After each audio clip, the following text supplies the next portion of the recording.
ప్రజాపాలన scheme ఇవాళటి నుంచి start అయింది, ప్రారంభమైంది.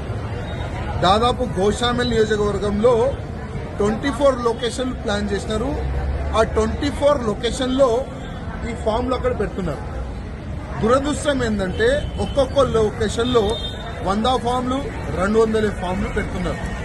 నేను నిన్న కూడా మున్సిపల్ కార్పొరేషన్ వాళ్ళు మీటింగ్ పెడితే చెప్పిన, మీరు పబ్లిక్ లో అనౌన్స్మెంట్ చేయండి, పేపర్ యాడ్ చేయండి, ఏ విధంగా జనాలు ఏ సెంటర్లో ఏ డేట్కి వెళ్ళాలని. నేను నిన్న కూడా చెప్తే కూడా పట్టించుకోలే.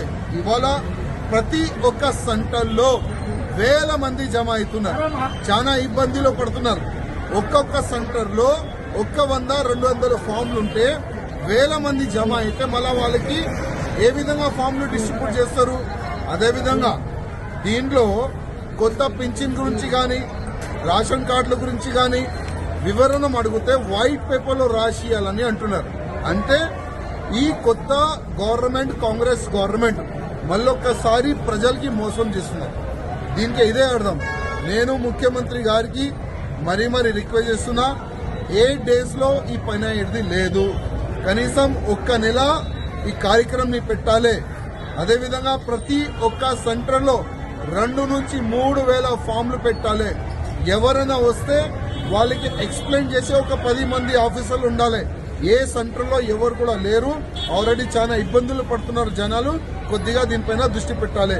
నేను మున్సిపల్ కమిషనర్ గారు కూడా అదేవిధంగా కలెక్టర్ గారు కూడా రిక్వెస్ట్ చేస్తున్నాను.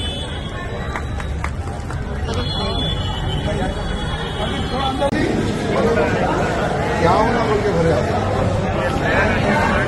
ओके, और घर टूटा हुआ है और 500 रुपये का गैस खाली टिक करना है आपको, खाली टिक करना है आपको, भरेगा।